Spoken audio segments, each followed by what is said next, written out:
اور اگر رمضان کا مہینہ تو پورا معافی کا مہینہ ہے کہ دوزخ کے دروازے بند ہو جاتے ہیں، جنت کے دروازے کھول دیے جاتے ہیں، شیطان قید. آپ دیکھتے نہیں نمازی کیوں بڑھ جاتے ہیں رمضان شریف میں؟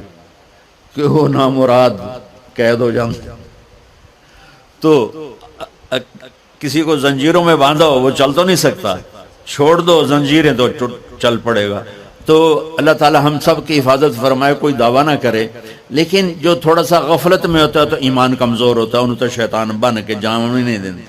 جمعے جاواں گے، جمعے کئی جمعہ بھی نہیں پڑھتے، عید تے جاواں گے کوئی عید بھی نہیں پڑھتا. یہیں یہ ایک نگینہ سینما کے مالک نے بیان کروایا تھا اور اس نے بعد میں اس سینما کو گرا دیا. آج کل وہ کینیڈا میں ہوتا ہے. تو وہ سینمے کا جو تھا نا مینیجر، وہ میرے پاس آیا، کہا مولانا آج میں پہلی نماز پڑھی ہے. وہاں ہم نے مغرب کی نماز پڑھی، اس کے بعد بیان ہوا. بیان کے بعد وہ اتنا ہنگامہ ہوا کہ رش بہت تھا تو وہاں نماز پڑھی نہیں جا سکے. ہم نے کہنے لگا میں چل رہا تھا میرے ساتھ ساتھ، مولانا آج میں پہلی نماز پڑھی. میں نے کہا کیا مطلب؟ کہا جی یہی کہ آج زندگی دی پہلی نماز پڑھی. ہوگا راؤنڈ اباؤٹ 40-45 سال کا. میں کہا پہلی نماز؟ ہاں جی پہلی نماز. جمعہ پڑھے؟ نہیں کدی نہیں. عید؟ نہیں کدی نہیں. آج پہلی نماز تواڈے پیچھے پڑھی ہے. شیطان جب قید ہوتا ہے تو زنجیریں کھل جاتی ہیں تو نمازی بڑھنا شروع ہو جاتے ہیں. اس کے بعد جو گھٹتے ہیں نا تو شیطان کی وجہ سے نہیں، اپنی عادت اور سستی کی وجہ سے. پہلے 2-3 دن بڑا جوش ہوتا ہے، پھر اس کے بعد گھٹتے ادھے کو پھر نکل جاندے ہیں، ادھے رہ جاندے ہیں.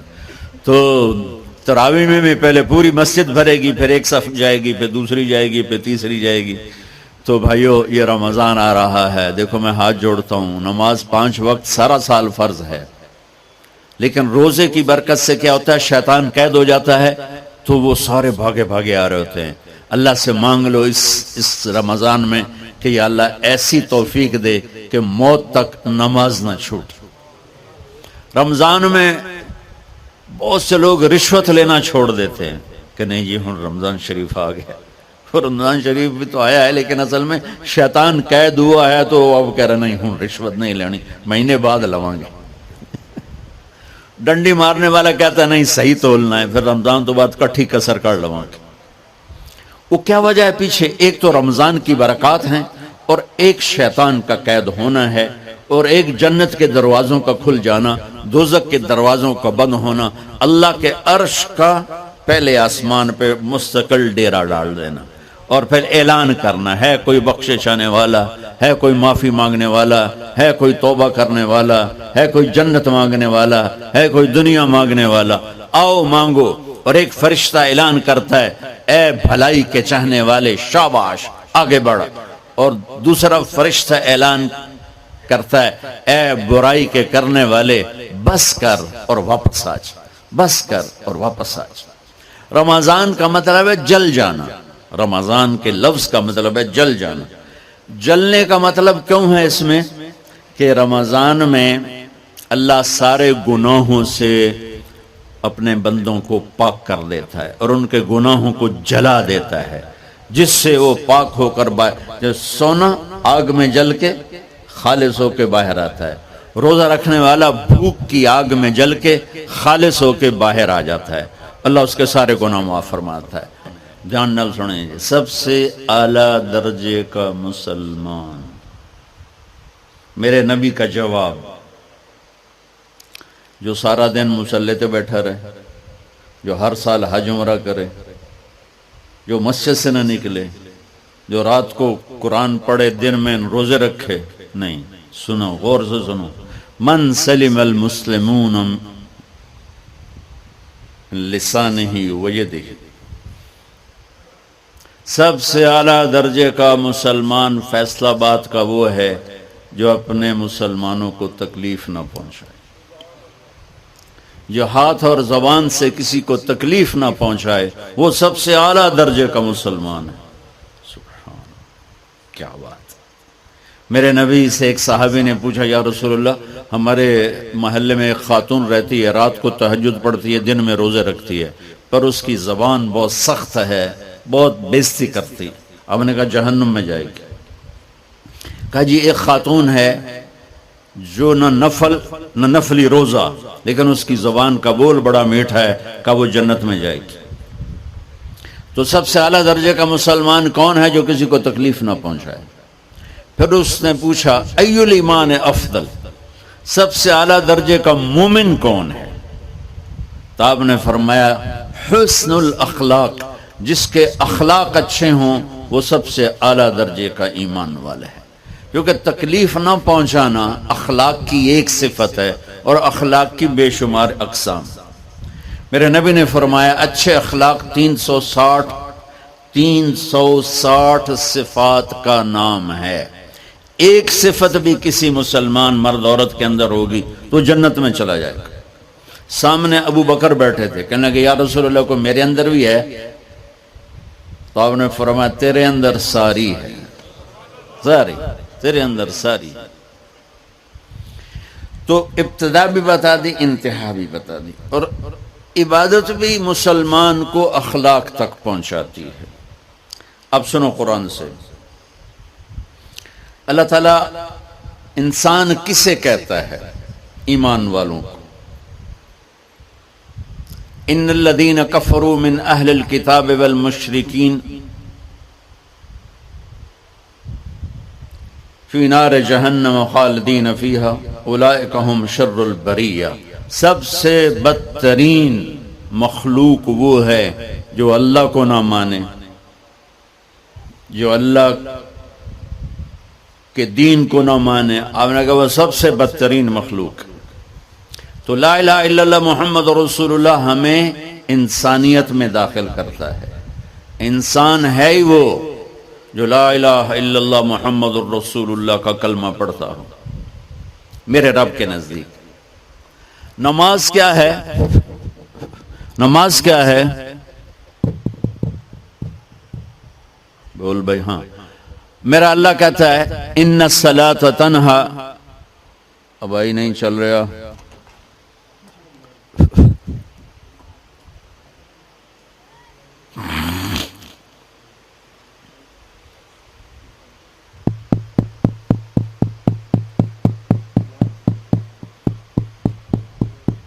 تھوڑی آواز ہے. نماز کیا ہے؟ ان الصلاۃ تنہا عن الفحشاء والمنکر. تم نماز پڑھو، یہ تمہیں بد اخلاقی سے بچائے گی اور یہ تمہیں گناہوں سے بچائے گی. تو نماز بھی انسان کو اخلاق تک لے جا رہی، فحاشی سے بچائے گی، گناہوں سے بچائے گی، اخلاق کی طرف سفر. روزہ آ رہا ہے. روزہ کس لیے ہے؟ کتب علیکم الصیام کما کتب علی الذین من قبلکم لعلکم تتقون. تم پر روزہ فرض کیا ہے جیسے پہلوں پہ کیا تھا تاکہ تم تقوی والے بن جاؤ. تقوی والے کون ہیں؟ وسارعوا الی مغفرۃ من ربکم وجنۃ عرضها السماوات والارض اعدت للمتقین. کہ میرے بندو دوڑو جنت کی طرف جو تقوی والوں کے لیے. متقی کون ان دن تقوی والے یا اللہ کا؟ الذین ينفقون فی السراء والضراء، کا جو میرے نام پہ سخاوت کرتے ہیں، چاہے تنگ دست ہوں چاہے پیسے والے ہوں، چاہے تھوڑا مال ہوئے چاہے زیادہ مال ہوئے، وہ میرے نام پہ خرچ کر دیں. الکاظمین الغیظ، جو غصے کو پی جاتے ہیں. والعافین عن الناس، اور جو لوگوں کو معاف کر دیتے ہیں. اللہ تعالیٰ کہہ رہا ہے یہ تقوی والے ہیں. تو روزہ بھی اخلاق پہ لے جا رہا ہے. فمن فرض فیہن الحج فلا رفث ولا فسوق ولا جدال. میرے رب نے کہا حج کا ارادہ کر لیا ہے تو زبان کی گندی، زبان کا گندا لہجہ اور زبان کے گندے بول سے بچو، لڑائی سے بچو، گناہوں سے بچو. تو حج بھی میٹھے بول پہ لا رہا ہے، لڑائی سے بچنے پہ لا رہا ہے، نافرمانی سے بچنے پہ لا رہا ہے. خذ من اموالہم صدقۃ تطہرہم وتزکیہم بہا وصلی علیہم. میرا رب فرما رہا ہے میرے محبوب ان سے زکوٰۃ لیں اور ان کو پاک کریں اور ان کا تزکیہ کریں، ان کو ایک اچھا انسان بنائیں۔ زکوٰۃ ہو اخلاق بنتے ہیں، روزہ ہو اخلاق بنتے ہیں، حج ہو اخلاق بنتے ہیں، نماز ہو اخلاق بنتے ہیں، کلمہ ہو انسان بنتا ہے۔ یہ اتنا زور کیوں دیا ہے اخلاق پر کہ میرے بھائیو، اچھا معاشرہ جو وجود میں آتا ہے وہ ایک دوسرے کو معاف کرنے سے وجود میں آتا ہے۔ مسجد نماز کے لیے ہے، اور نماز ایک انفرادی عمل ہے جو کر کے میں گھر چلا جاتا ہوں، دفتر چلا جاتا ہوں، پڑھوں نہ پڑھوں، نہ پڑھنے کا گناہ مجھ پر، پڑھنے کی نیکی مجھ پر۔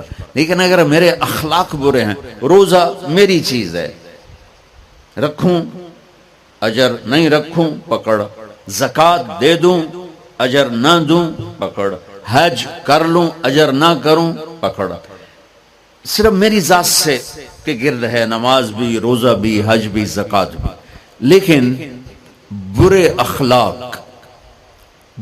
اخلاق جتنا معاشرے میں میرا اثر ہے وہاں سب تباہی پھیلا دیں گے، اور اچھے اخلاق جتنا معاشرے میں میرا اثر ہے وہاں خوبصورتی کو پھیلا دیں گے۔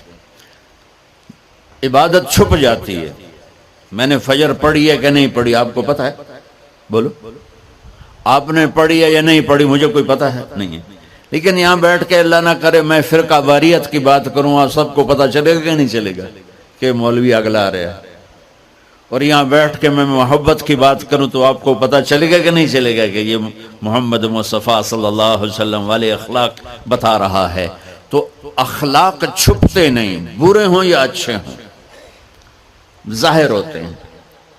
اور سب سے زیادہ اس آدمی کا خاندان، جس آدمی کو بدتمیزی کی عادت ہے، وہ بیوی کے دل کو برباد کر دے گا، ماں باپ کے دل کو برباد کر دے گا، اولاد کو برباد کر دے گا، دوستوں کو، نوکروں کو برباد کر دے گا۔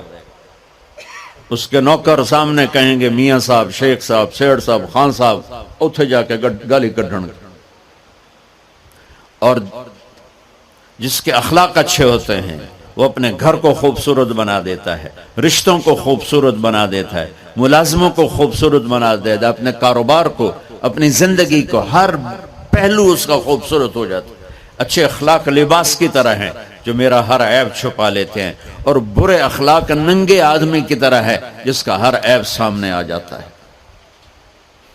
اور اللہ کی رحمت اتنی طاقتور ہے کہ میرا رب فرماتا ہے، یہ تو میں نے 5 غلطیاں بتائی ہیں، لیکن میرا رب فرماتا ہے میرا بندہ میں تجھے عمر بھی دیتا ہوں، طاقت بھی دیتا ہوں، تو اتنے گناہ کر کے زمین فیصل آباد کی سے اٹھا کر آسمان کی چھت کو لگا دے، ساری دنیا گناہ گار ہو جائے نا تو آسمان کیا چاند تک بھی گناہ نہیں جا سکتے۔ اور میرا اللہ کہہ رہا ہے ایک مرد عورت اتنے گناہ کرے کہ آسمان کی چھت کو لگا دے، پھر صرف ایک دفعہ مجھے کہے یا اللہ معاف کر، تو میں سارے ہی معاف کر دوں۔ تو بھائیو یہ رات بھی معافی مانگنے کی ہے۔ تو میرے عزیز و رمضان شریف آ رہا ہے، اپنے دل کو کینہ سے صاف کرو، بغض سے صاف کرو، نفرت سے صاف کرو، کسی سے لڑے ہوئے ہو اللہ کے واسطے صلح کر لو۔ یہ لڑنے کی جگہ نہیں ہے، محبت کر کے جاؤ تو اللہ بڑے اونچے عالی درجات نصیب فرمائے۔